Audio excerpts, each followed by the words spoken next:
Arratsaldeko 6:21 bihar jokatuko dute Albacetek eta Sansek Carlos Belmonte futbol zelaian Albaceten bigarren mailako bigarren jardunaldiko norgehiagoka. Atzo hitz egin zuen Jonan Sotegi goizean Zubietako prentsa aretoan, gaur hitz egin du Alberto González Albaceteko entrenatzaileak Albaceteren kirol instalazioetan. Hori dela eta bi prentsaurrekoak aztertuko ditugu, izan ere ez bata eta ez bestea ez dira dinamika honean iritsi bigarren jardunaldi honetara. Izan ere biek ala biek galdu egin zuten lehen norgehiagoka, batetik Albacetek Las Palmasen aurka Kanaria handian 2-1 galdu zuen eta Sansek berriz Zubietan 1-1 galdu zuen Castellonen aurka. Hori dela eta bi entrenatzaileak oraindik ere noski ez dute dramaren inguruan hitz egin inondik inora ere, naiz eta punturik gabe eta biak -1 gol aberasarekin dauden, eta goazen Alberto Gonzálezen inguruan hitz egitera. Munir eta Agus Medinaren inguruan galdetu baitiote. Badakizue, gaur egin du ofiziale Albacetek Munir El Haddadi, jokalari mitikoak Bartzelonan, Leganesen, Sevillan, besteak beste jokatu duen jokalariak, baita Alavesen ere, Albaceten jokatuko duela denboraldi honetan zehar, eta esan duenagatik Agus Medina bera deialdian egongo da eta Munirrez, eta hor Munirren ibilbidea goraipatu due. Albacete bezalako talde batentzat Munirren klaseko, Munirren prestigioko jokalari bat edukitzea gauza handia da, eta horren inguruan hitz egin du Alberto Gonzálezek. Maila altuko jokalaria dela esan du, orain forman jartzea egokitzen zaiola eta bere bertsiorik onena ematea duela xede, denbora bat geldirik egonda, baina era berean osasunez ongi dago, Villar eta Patxeko ere deialdian sartu ditu eta dena ongi irtengo dela uste du. Fitxaketen inguruan ere galdetu diote Alberto Gonzálezi, esan du azken unera arte itxaron beharko dutela, pozik dagoela osatu duten taldearekin, talde orekatua dela eta talde ona. 5 lerroarekin jokatzen ari da azken bolada honetan Albacete, Carlos Neva eta Dani Bernabeu jokalari garrantzitsuak direla. Carlos Neva hegaleko atzelari veteranoa dagoeneko, Dani Bernabeu arrobikoa, joan den denboraldiko deskubrimendua izan zen Dani Bernabeun, eta hainbat testu ingurutan 5 lerro horrek esan du, joan den denboraldiko deskubrimendua 5 lerro hori izan zen, baina esan du ez duela konfiantzarik eman hainbat testu ingurutan, eta beharrezkoa denean hori bai presente egongo den sistema bat izango dela, atzean 5 atzelarirekin jokatzea, jokalariak horretara egokitzeko ez dutela arazorik edukiko. Neba ezagutu zuenean erasoko hegaleko jokalaria zela, baina pixkanaka bere postua atzeratzen joan zen, eta Bernabeuren garaipenarekin, Dani Bernabeuen garapenarekin oso pozik dagoela aipatu du, eta bakoitza bere lekua bilatzen ari dela. Ortuño zelai erdiko jokalariaren inguruan ere hitz egin du, euskarri bikoitzean jokatu dezaken galdetu diote. Alberto Gonzálezek esan du erdilari klasikoa dela, defendatzeko gaitasuna eta oreka ematen duena, eroso sentitzen doan heinean bere bertsiorik onena aterako duela, horretarako gaitasuna baduela eta denetik eskatuko diola Ortuñori. Arrobiaren inguruan ere hitz egin du, Dani Bernabeu lehen taldeko dinamikan izango da, Tomas ere deialdian sartu du, eta bihar Albaceteren arrobiak ere norgehiagoka jokatuko du, eta horregatik lehiatzen utzi nahi izan dio. Zaleei ere eman die mezua, izan ere bihar ekingo zaio ligari Carlos Belmonte futbol zelaian, betiko mezua eman die. Guztiok batera indartsuagoak gara, horixe esan du Alberto Gonzálezek. Aipatu du baita ere une ederrak pasa dituztela zaleekin, horiek berriro bizi daitezkeela, baina horretarako ezinbestekoa izango dela taldearen eta zaleen arteko sintonia erabatekoa izatea, guztiak batera badoaz gauza handiekin amestu dezaketela aipatu du, eta taldean abonatzen direnak gora badoaz denentzako hori ona izango dela ere nabarmendu du. Munirren erasoko rolaz ere galdetu diote, esan du erasoko jokalaria dela, edozein lekutan jokatu dezakela, bai hegalean, bai erdipuntan, bai puntan, eta ongi interpretatzen duela une bakoitza. Ortuñoren inguruan ere galdetu diote ea euskarri klasiko bat ote den, eta berriro ere errepikatu du denerako gaitasuna baduela, ez da euskarri posizionala, eta iristen ona eta jaurtik eta ona duen jokalaria dela ere azpimarratu du. Taldeaz zer espero du? Talde lehiakor bat espero du, joan den denboraldian bigarren itzuli ona osatu zuen Albacetek, joko ezberdinak eginez eta dituzten gaitasunak baliatu behar dituztela esan du, sentipen onak eduki eta norgehiagokak irabazte izango dela funtsezkoena. Sanseren inguruan ere hitz egin du, bi taldeek esan du oinarria mantendu dutela, Sansek behar bada gehiago ongi ezagutzen dutela jokalariek taldea eta etxea, ideiak horregatik argi dituztela, talde lehiakorra dela, une bakoitzean zer egin badakien taldea dela ere aipatu du, egokitzeko gaitasuna duela edozeren aurrean, eta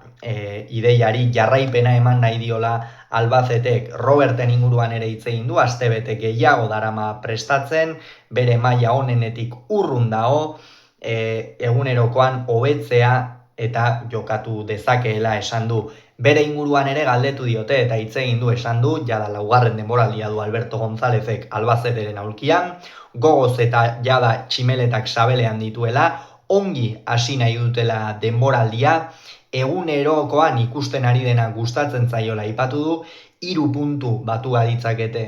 are hobeto, eta gauzak ongi ateratzea espero du, taldea horretarako ongi ari dela lanean eta hori leian transmititzea izango dutela xede. Vallejo eta Munir biek taldean bat egingo dute Albaceten, biek ala biek txapeldunen liga irabazia dute noizbait, eta horren inguruan ere galdetu diote jokalarien nortasuna ikusi behar dela esan du, batzuek naiz eta txapeldunen liga irabazi batzuetan ego gehiago edukitzen dutela beste batzuek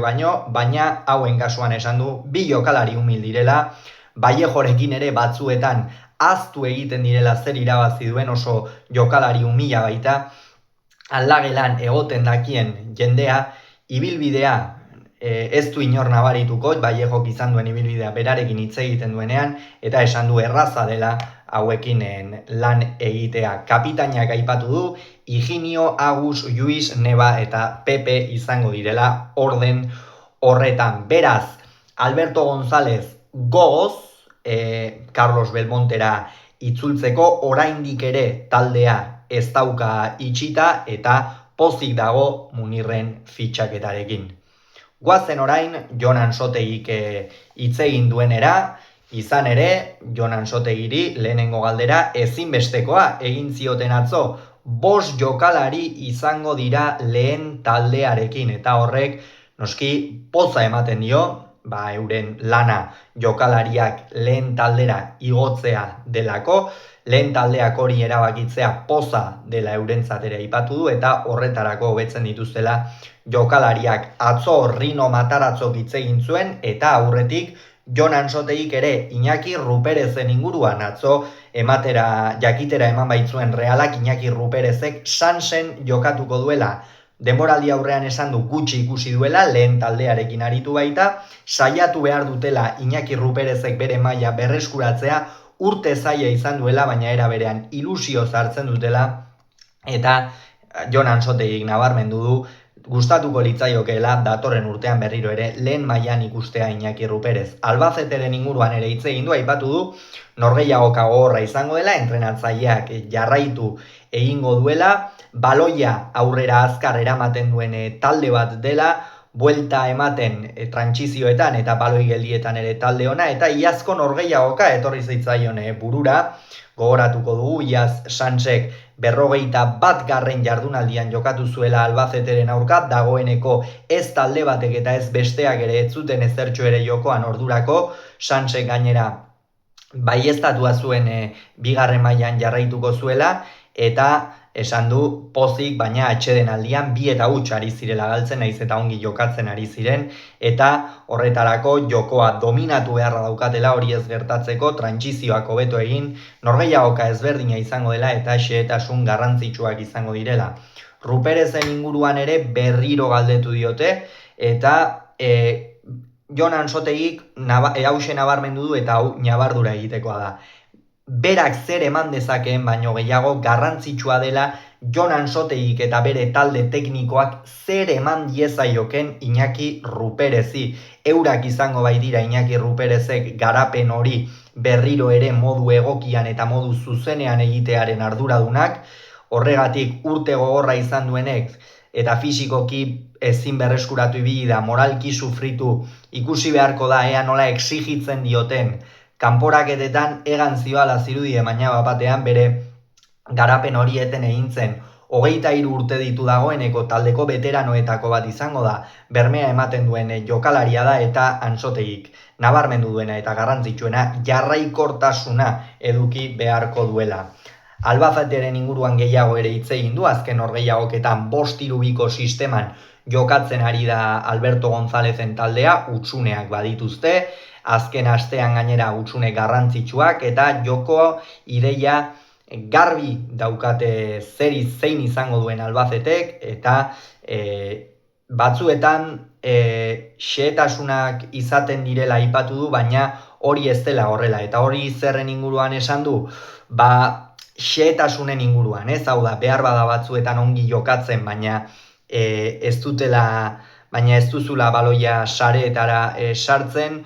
batzuetan zorte kontua direla, baina ez, nola erasotzen duten hori ez dela kasualitatez etortzen aipatu du, eta ostiralekoarekin alderatuta norgehiagoka ezberdina eta exigentea izango dela aipatu du, naiz eta horrek ostiraleko ere exigentea zen noski bigarren mailan izango diren guztiak bezala. Norgehiagoken oreka, horrenen inguruan ere hitz egin du Ansotegi, batzuetan ongi jokatu eta galdu egiten da, besteetan gaizki jokatu eta irabazi. Emaitza eta errendimendua bereizi egiten dituztela aipatu du, azken finean batzuetan errendimenduarekin geratu beharra dago, jokoan jarri beharra dago, fokua ongi jokatu aldugu, naiz eta galdu ongi jokatu aldugu, hau altzen nahi genuena, joko ideia hori garbi edukitzea funtsezkoa da taldeentzat. Gauza asko gaizki egin dituztela ere aipatu du eta horiek hobetu beharra daudela noski, norgehiagoka aztertu dute Castellonen aurkakoa, beheko bloke hori hobetu beharra daukatela eta hori ongi egiteak emaitzaren analisia positiboago izatea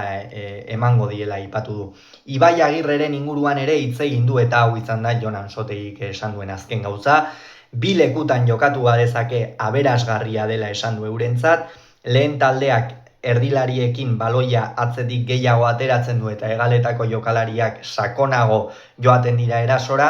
bizkarrez eta hainbat modutara jokatzeko gaitasuna badu Ibai Agirrek, kapaza da edo zertarako eta azteko gogoz dago. Hauxe beraz, Alberto Gonzalezek eta Jon Ansotegik euren prentsaurrekoetan esandakoa, bihar arratsaldeko 7:00 aurrera izango da, ez da kirolunean analisirik izango, norgehiagoka horren analisirik izango, gogoratu beraz, bihar 7:00 Albacete Sanse, Carlos Belmonte futbol zelaian Albaceten.